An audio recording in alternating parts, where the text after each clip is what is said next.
Bien, ya hemos visto cómo la glucosa, que es el carbohidrato más abundante, más importante, ingresa a los tejidos y cómo va siendo utilizado, ¿ok? Hay una consideración que tenemos que tener en cuenta. Cuando estamos recién alimentados, hay glucosa para todos. Hay glucosa disponible para que todos los tejidos usen glucosa. Entonces, cuando hay glucosa justo después de alimentarnos, se llama estado postprandial, eh, todos los tejidos van a usar la glucosa para sus procesos, ¿ya? Para generar ATP, eh, para almacenarlo, los que puedan almacenarlo, para formar pentosas, etcétera, ¿ok? Pero el problema es, ¿qué pasa cuando no hay mucha glucosa en sangre? Cuando ya ha bajado, ha pasado unas horas de que nos hemos alimentado y hay tejidos que siguen necesitando glucosa. No pueden dejar de usar glucosa. Los glóbulos rojos no pueden usar glucosa, ¿ya? El cerebro no puede dejar de usar glucosa. Entonces, eh, tenemos el problema de que hay tejidos que usan glucosa como única fuente, hay tejidos que requieren mucha glucosa, ¿ya? Y, y la glucosa en sangre no alcanza para mantenernos entre una comida y otra. Eh, por lo tanto, las soluciones a las cuales han llegado los seres vivos es que tienen sitios para almacenar glucosa, eh, tienen formas de fabricar glucosa desde otras moléculas para poder sobrevivir hasta que puedan conseguir alimento de nuevo, ¿ya? Y en el caso del cerebro en particular es que además de glucosa, también puede utilizar algún otro metabolito que le pueda servir para esas épocas en que hay menos glucosa en la sangre, ¿ya? Y esas cosas se van a producir de manera general.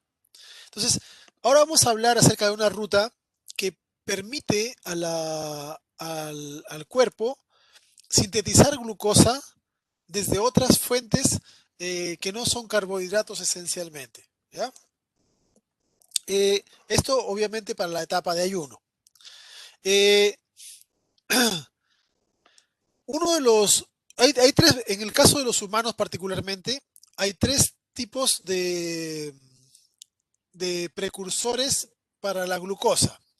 Uno es el ácido láctico, ¿ya? Hemos visto de que el ácido láctico se produce en la fermentación.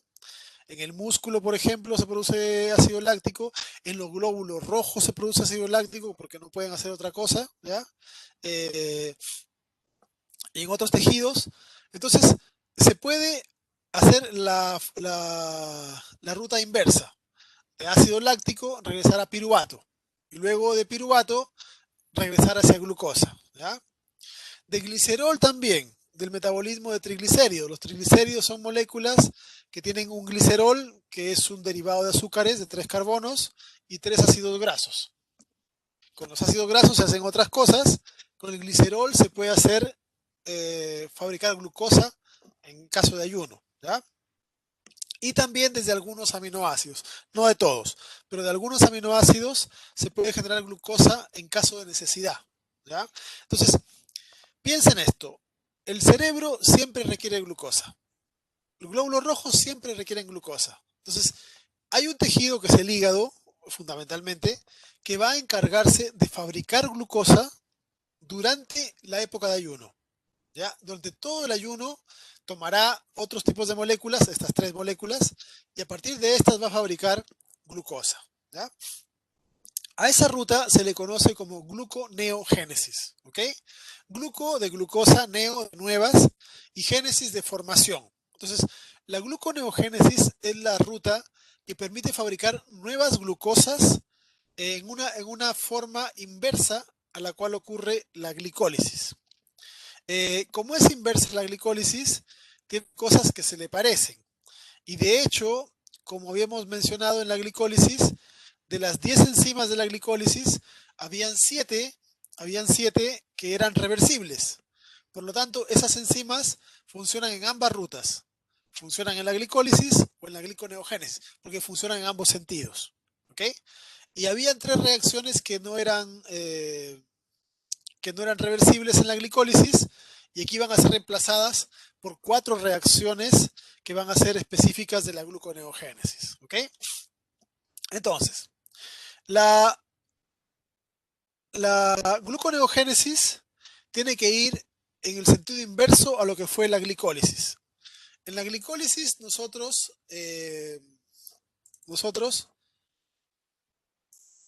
habíamos empezado en glucosa y habíamos terminado, aquí hemos empezado en glucosa, ¿ya? Glucosa, y habíamos terminado en piruvato.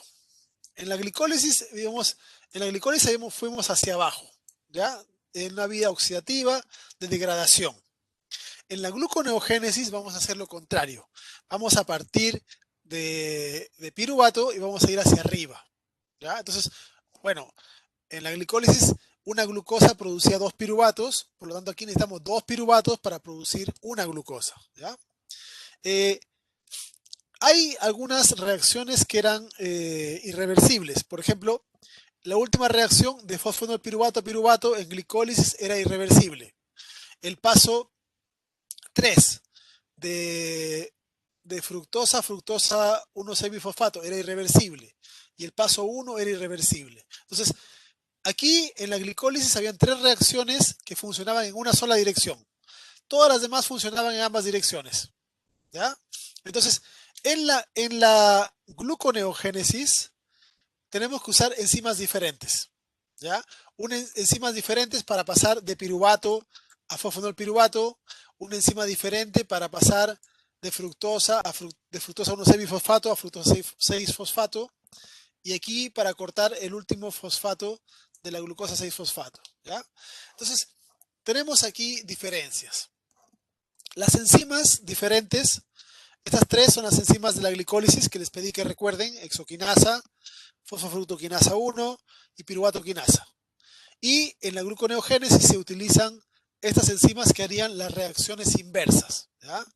La glucosa 6-fosfatasa hace lo contrario a la hexoquinasa, la fructosa 1,6-bifosfato lo contrario a la fosfofructoquinasa, y estas dos últimas hacen lo contrario a lo que hace la piruvato-quinasa, ¿ya? Ahí hay una diferencia, porque lo que acá en glicólisis se hace con una enzima, en gluconeogénesis al revés, se requieren 2 enzimas, ¿ya? Aquí está otra forma de ver. Aquí están las enzimas que son comunes para ambas rutas. ¿Ven? Todas estas enzimas, que no hace falta que se las aprendan, funcionan en ambos sentidos. Por lo tanto, pueden servir para la ruta de glicólisis como para la ruta de gluconeogénesis. Si es que todo depende de la concentración de metabolitos. Si hay más de este, se mueve hacia abajo. Si hay más del que está abajo, se mueve hacia arriba, porque funcionan todas en ambos sentidos, ¿ya? Y las enzimas que son diferentes son estas que solo funcionan en una dirección, ¿ya? Aquí vemos que en la glicólisis, la ruta en rojo, funcionan todas hacia abajo en una sola dirección. En gluconeogénesis funcionan hacia arriba, ¿ya? Y pueden ver acá de que la reacción final, que en la glicólisis está realizada por una sola enzima, de fosfonilpiruvato a piruvato, en el caso de la gluconeogénesis la realizan 2 enzimas. Una que transforma el piruvato en oxalacetato y otra que transforma el oxalacetato en fosfonilpiruvato, ¿ya?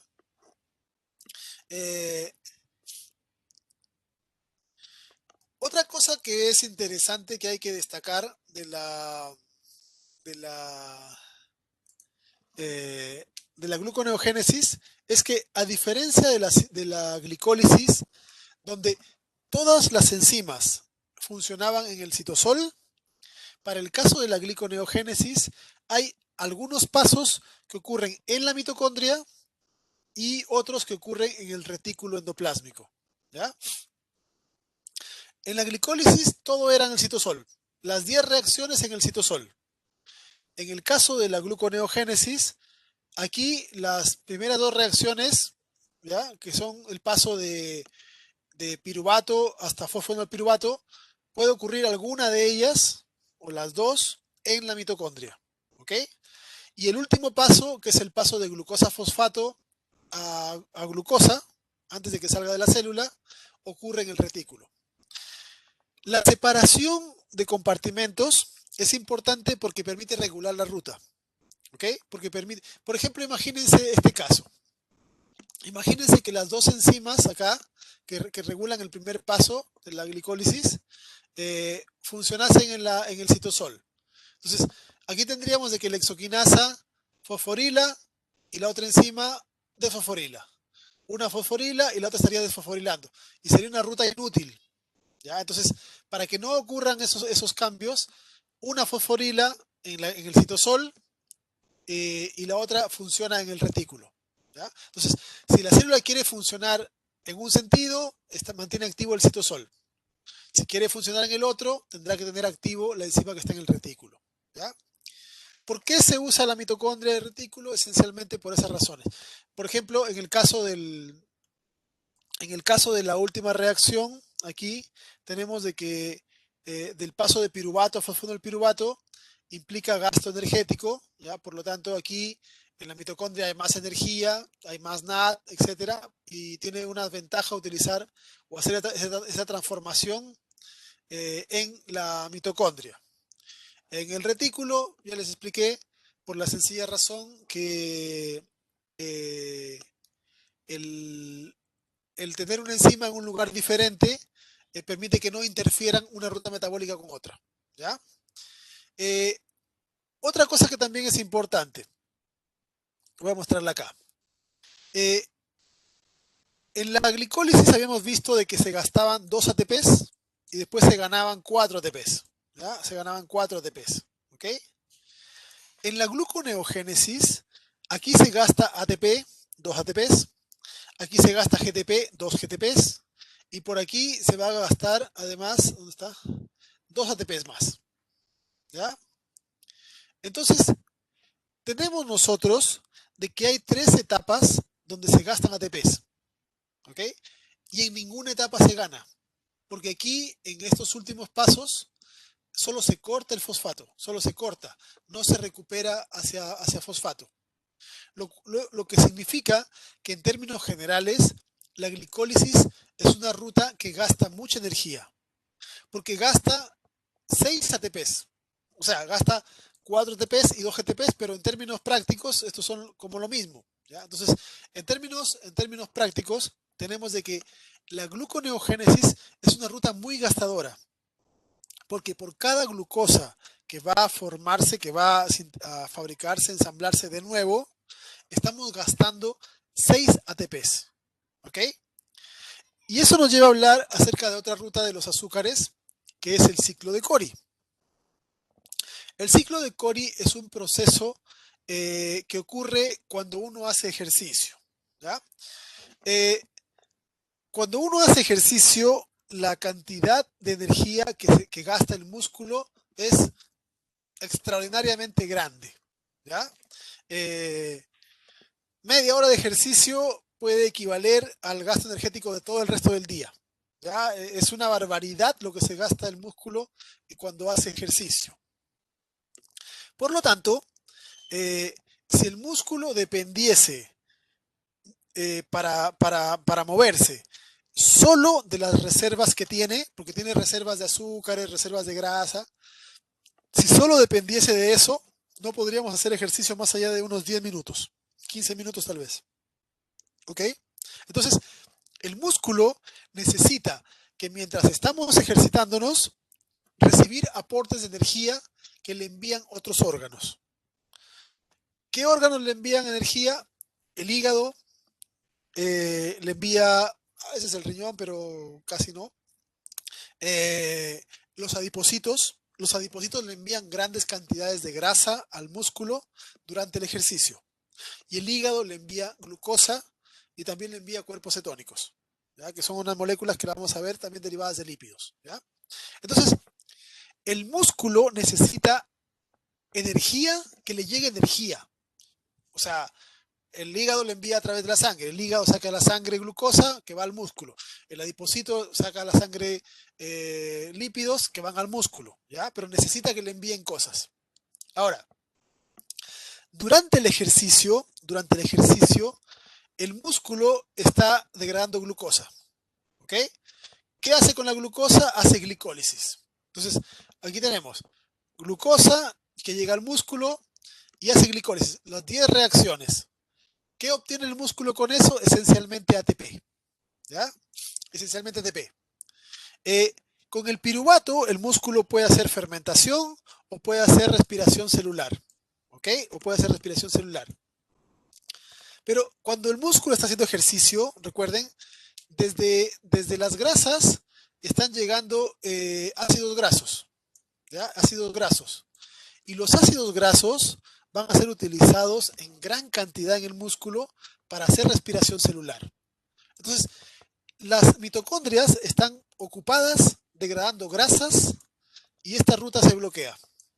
No se puede hacer respiración celular desde piruvato en el músculo en ejercicio.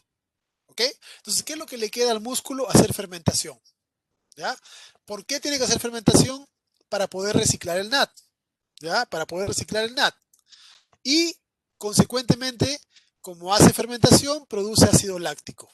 ¿Ya? Produce lactato. El lactato no se queda en el músculo. El lactato sale hacia la sangre.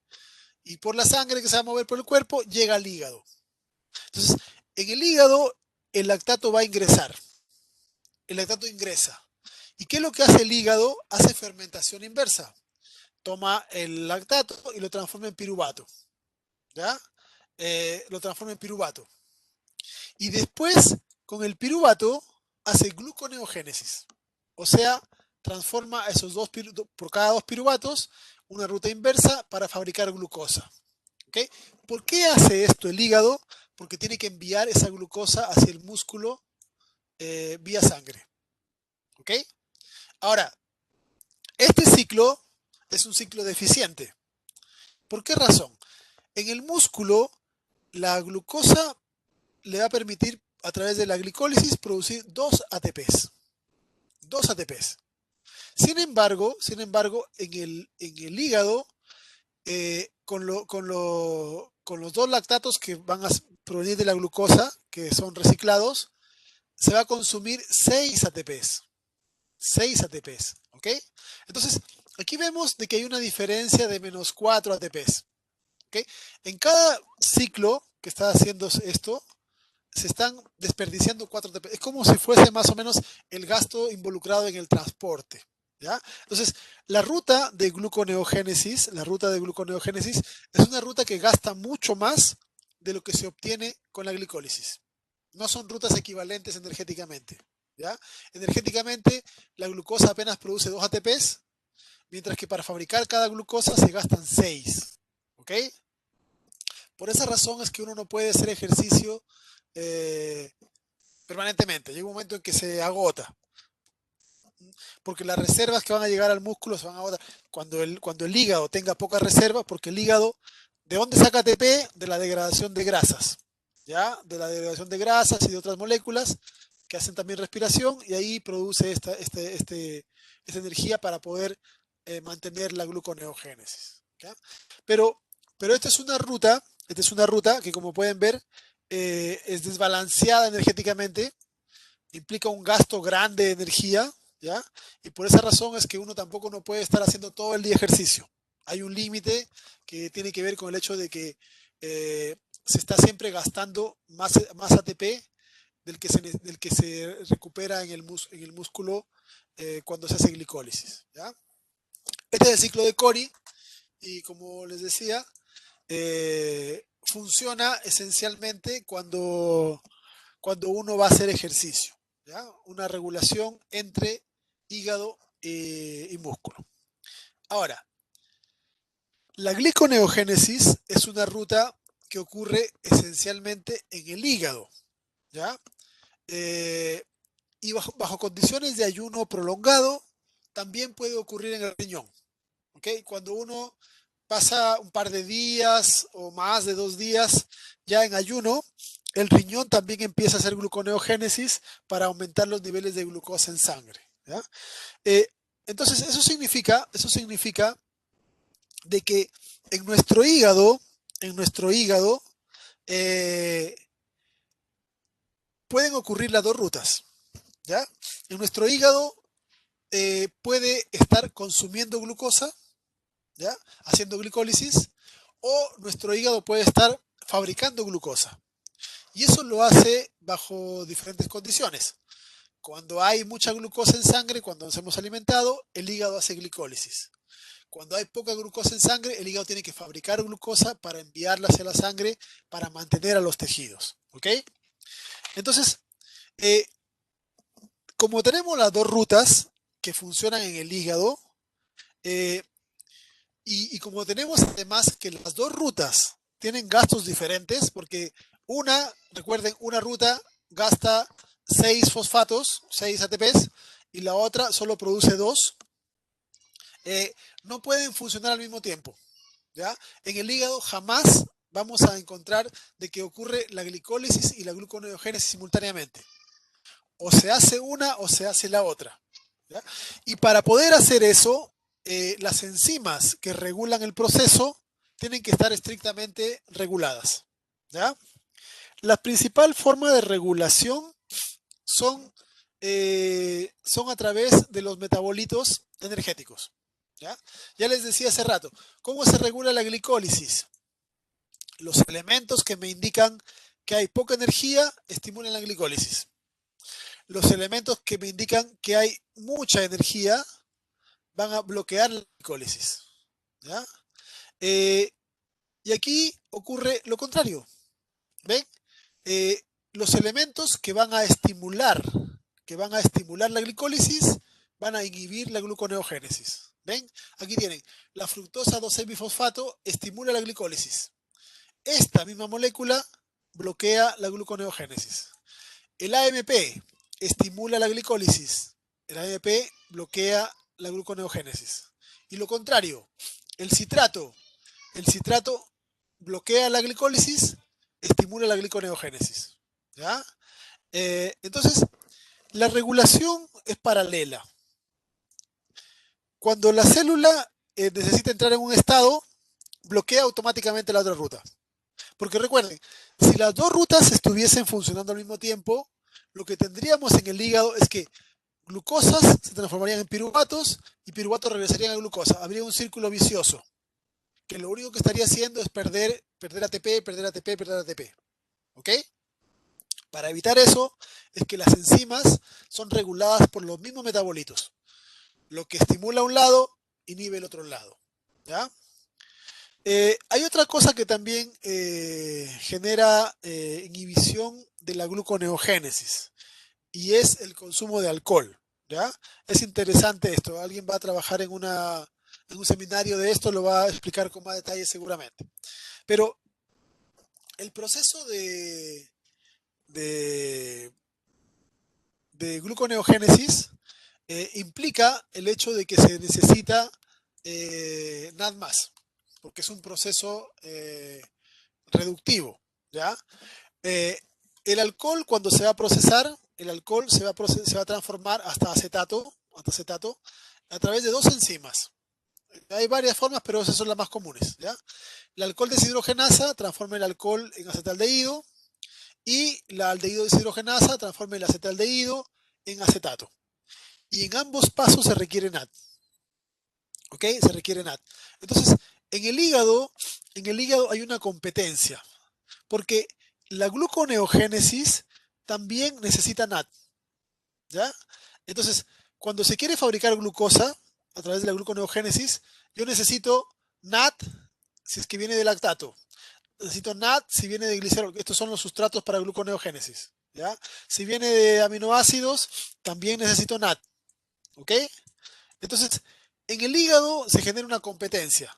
Cuando hay alcohol, las enzimas que metabolizan alcohol requieren NAD. Y algunas de las enzimas que hacen gluconeogénesis también requieren NAD oxidado. ¿Ya? Entonces se genera una competencia. Aparentemente, para el hígado es más importante que producir glucosa, eliminar el etanol. Porque aparentemente estos elementos tienen cierto grado de toxicidad, ¿ya? Sobre todo el acetaldehído. Entonces, se prioriza el NAD en la degradación de alcohol. Entonces, las personas que consumen alcohol tienen inhibida la gluconeogénesis. Y eso puede ser peligroso. ¿Ok? Eso puede ser peligroso. Porque la gluconeogénesis, recuerden, es la fabricación de glucosa mientras estamos en ayuno.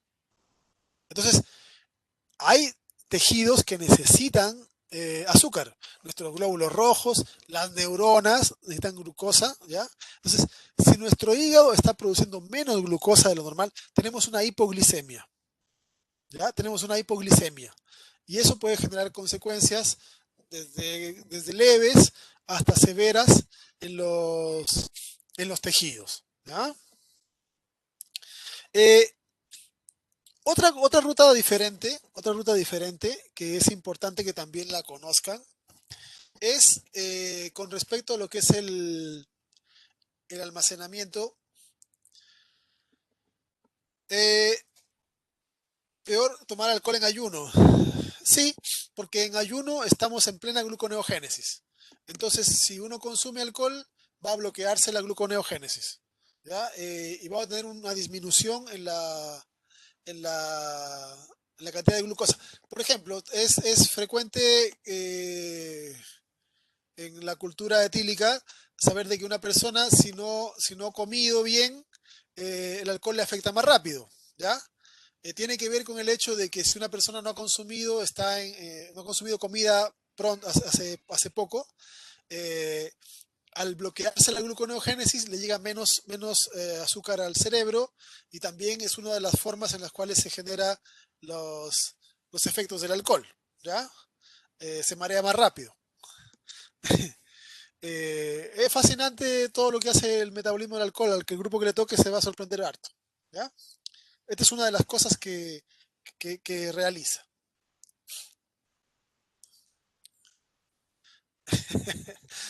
Ya. Eh, por cierto, bueno, metabolismo del alcohol, hablando de eso. Eh, el alcohol en sí, el etanol, se transforma en acetato y este se transforma en acetil, ¿ya? Y el acetil-CoA es una molécula que se utiliza como energía. Normalmente la mayor parte del alcohol va a ser gastado después por el corazón, ¿ya? El acetil va a las células cardíacas y mantiene su funcionamiento. Y eso también genera, entre otras cosas, una vasodilatación y por eso que tienen calor y hay otros efectos más, ¿ya? Pero el etanol eh, lo podemos procesar hasta moléculas energéticas, pero eh, no en la cantidad suficiente como para que alimente todos los tejidos, ¿ya? Aparte que el acetil tampoco no necesariamente va al cerebro, sino que va a otros tejidos. Bien, eh, hablemos ahora acerca de cómo se guarda azúcar, ¿ya? Eh, Cuando consumimos alimentos, en general, no consumimos alimentos para el momento, para que nos dure media hora, sino que uno consume una cantidad que dura por varias horas, ¿ya? Eh, pero, pero tener un nivel alto de glucosa en sangre por mucho tiempo es peligroso, porque las glucosas son pegajosas, ¿ya? Si a alguien le ha pasado, si se han manchado con algún jugo cualquiera que tenga azúcar, algún jugo azucarado, uno queda todo pegoteado, ¿ya? Eso es porque los azúcares tienen muchos OHs y los OHs forman enlaces, puentes de hidrógeno, ¿ya? Entonces, los azúcares son pegajosos y así como son pegajosos en lo macro, también son pegajosos en lo micro, ¿ya? Entonces, los azúcares tienden a pegarse a todo, se pegan a los ácidos nucleicos, a las proteínas, etcétera, etcétera, ¿ya? Eh, Suelen formar agrupaciones. Ahora, es peligroso que uno tenga de forma permanente un nivel alto de glucosa en sangre, como ocurre con la diabetes, por ejemplo, eh, justamente porque como los azúcares son pegajosos, tienden a asociarse a proteínas, que es lo que más hay, y al pegarse a las proteínas hacen que estas empiecen a funcionar mal, ¿ya? No sé si conocen, pero uno de los exámenes que se les hace a las personas con diabetes es la hemoglobina glicosilada. Es decir, qué porcentaje de hemoglobinas que tiene un individuo tienen pegados azúcares, ¿ya? En una persona normal, saludable, es menos del 5%, 4%, una cosa así. ¿Ya? Porque nosotros tenemos momentos de glucosa, con glucosa y sin glucosa. La hemoglobina dura como 3 meses, 3, 4 meses, que es lo que dura un glóbulo rojo. ¿Ya? Entonces vamos renovando y ahí no hay problema. Una persona que tiene diabetes, en lugar de pasar, en lugar de pasar un par de horas con glucosa alta, como ocurre con el promedio de las personas, es decir, imagínense, nosotros consumimos un alimento que contiene carbohidratos. Nuestra glucosa sube en la sangre. ¿Ya? Tenemos mecanismos para que esa glucosa baje. La metemos al músculo, la metemos al hígado, al adipocito, la guardamos en diferentes partes. Antes de las 2 horas, nuestro nivel de glucosa ya bajó. Así hemos comido gran cantidad. ¿Ya? Una persona saludable. En un par de horas ya bajó la glucosa a niveles normales. ¿Ya? Si tenemos 3 comidas al día, significa que pasamos del total de las horas del día, como mucho, unas 6 horas con niveles altos de glucosa. ¿Ya? Una persona que es diabética consume alimentos con azúcares y en lugar de que su glucosa baje en 2 horas, se demora en bajar 4 horas, 6 horas, a veces más. ¿Ok? Entonces, si consume, si se alimenta 3 veces al día, y está a 5 horas, por ejemplo, cada vez, tendrá como 15 horas al día su sangre con altos niveles de glucosa. Entonces, eso le da más chance a las glucosas a pegarse a las proteínas. ¿Ya? Y como la glucosa se pasea por todas partes, se pega a todas las proteínas que encuentra, se va pegando. La hemoglobina glicosilada es solo un indicador, es una proteína a la cual se le pegan azúcares. Un diabético tiene 8%, 9% de glucosas glicosiladas. En casos más extremos ya son 11, 12. ¿Ya? Eh, entonces, eso es lo que va dañando los tejidos. Los diabéticos sufren del riñón, sufren de los ojos, sufren de montones de tejidos. Porque como la glucosa se pasea por todas partes, habiendo gran cantidad de glucosa, tienen el problema de que todas las proteínas van pegándoseles glucosas y la actividad va siendo menor. ¿Ya? Entonces, proteínas que filtren, por ejemplo, en el riñón, funcionan menos eficientemente y el riñón ya no filtra bien. ¿Ya? O proteínas de coagulación, se le pegan glucosas y ya no coagulan bien, y así. Ese es el problema de tener mucha glucosa permanentemente alta en sangre. ¿Ya? Eh, entonces, como no se puede tener permanentemente alta glucosa en sangre, no se puede mantener toda la glucosa que nos hemos alimentado en la sangre ahí, se han desarrollado formas en que esa glucosa sea rápidamente guardada, ya rápidamente almacenada. Y después, cuando se necesite, se las puede sacar. ¿Ya? Entonces, en las plantas se almacena como almidón. Y en general lo hacen en algunas zonas para reserva, para formar nuevas plántulas, etcétera, etcétera. En el caso de los animales, en el caso de los animales, nosotros almacenamos los azúcares como glicógeno. ¿Ya? Estas manchitas negras que se ven ahí son glicógeno. Hay tejidos que son especialistas en formar glicógeno. El hígado, el músculo y adipocitos. ¿Ya? Hay varios más, pero esos 3 son los más importantes. Entonces, la idea es la siguiente. Para no tener mucha glucosa paseando en la sangre, la metemos a esos tejidos y la transformamos en otra cosa. La transformamos en cadenas, en polisacáridos. ¿Ya? Entonces, glucosas que son individuales, como se ve acá arriba, van a ser enlazadas a través de enlaces glicosídicos y van a formar estas estructuras ramificadas. ¿Ya? Estos son estructuras que no afectan mucho ni osmolarmente ni a la célula, ni generan tanto daño porque están todas compactadas. ¿Ya? Por lo tanto, es útil el almacenamiento. Cuando se necesita, por ejemplo, cuando vamos a hacer ejercicio, el glicógeno del músculo se degrada y libera glucosas. Y esas glucosas hacen glicólisis, respiración, lo que sea. ¿Ya? Cuando estamos en ayuno, el glicógeno del hígado se degrada a glucosas y esas glucosas van a la sangre para ir a alimentar al cerebro, a los glóbulos, etc. ¿Ya? Entonces, Hay una relación así. Entonces, hay tejidos que son capaces de guardar reservas de azúcares y después degradarlas. Al proceso de síntesis se le llama glicogenogénesis. ¿Ya? Glicógeno es la molécula que está de polímero y génesis sería la formación. ¿Cuándo ocurre la síntesis? Cuando hay mucha glucosa. Cuando hay mucha glucosa, hay sobra para guardar. Cuando no tenemos glucosa, tenemos que hacer lo contrario. Y se llama glicógeno-lisis. Lisis de glicógeno. ¿Ya? Entonces, estas dos son las rutas para sintetizar reservas o para degradar esas reservas. ¿Ya? El glicógeno es una molécula que se organiza a partir de una proteína que se llama glicogenina. Esta proteína pueden verla acá, esta que está en medio. Y a partir de esta proteína tiene dos zonas donde se le pueden pegar azúcares. Esto es una glucosa, otra glucosa y así. ¿Ya? Y se genera una estructura que se va ramificando de dos en dos. Es decir, aquí sale se rayó esto. Una, una estructura, una estructura lineal, ¿ya? Una estructura lineal, y después esa estructura lineal toma dos ramificaciones, ¿ya? Dos ramificaciones.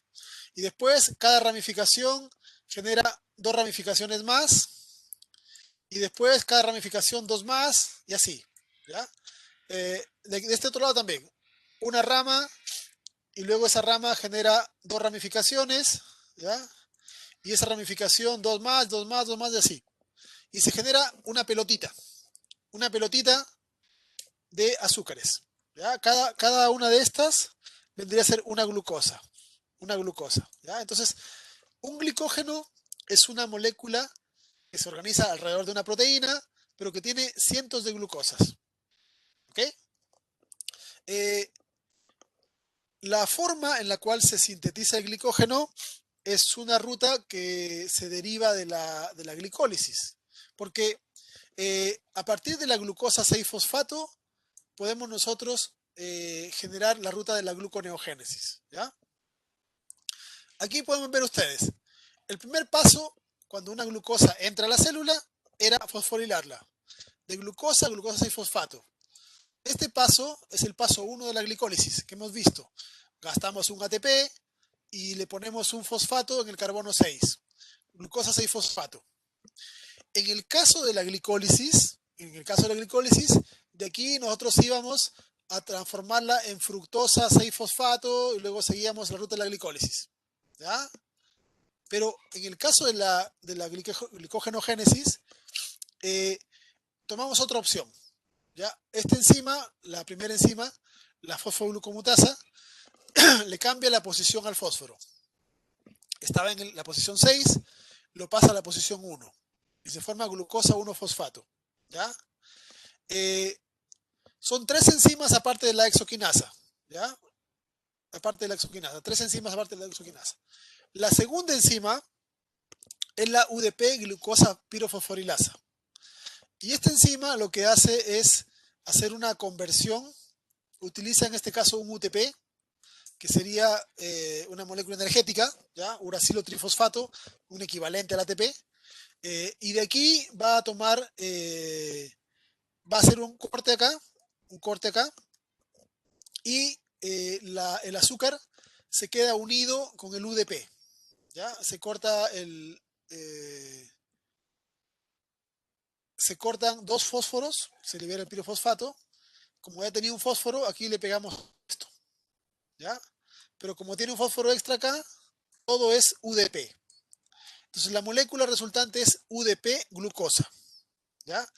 Esto, el UDP glucosa, es equivalente energéticamente a una glucosa fosfato. Entonces es como otra forma de activar, simplemente. Y la tercera enzima es la que toma esta molécula activa, que sería la UDP glucosa, y la va a pegar a la cadena.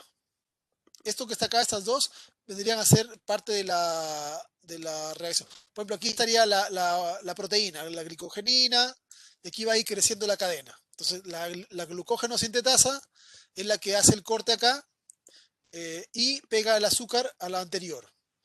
Después, la misma glucógeno sintetasa puede tomar a otro de estos y colocarlo acá y así va haciendo crecer la cadena. ¿Ya? Conforme la cadena va creciendo, pueden ir generándose las ramificaciones. Y ahí participan enzimas auxiliares, que son enzimas ramificantes. ¿Ya? Entonces, fíjense acá, estos azúcares fueron agregados uno a uno por la glicógeno sintasa, uno por uno, uno a uno, uno a uno. ¿Ok? Cuando, cuando, cuando existe acá un número de 13, hay una enzima que corta acá y lo mueve. Y aquí pueden ver, tenía solamente una ramificación y ahora tiene dos ramificaciones. ¿Ven? Dos ramificaciones. Y aquí la glicógeno sintasa le sigue agregando azúcares, azúcares, azúcares.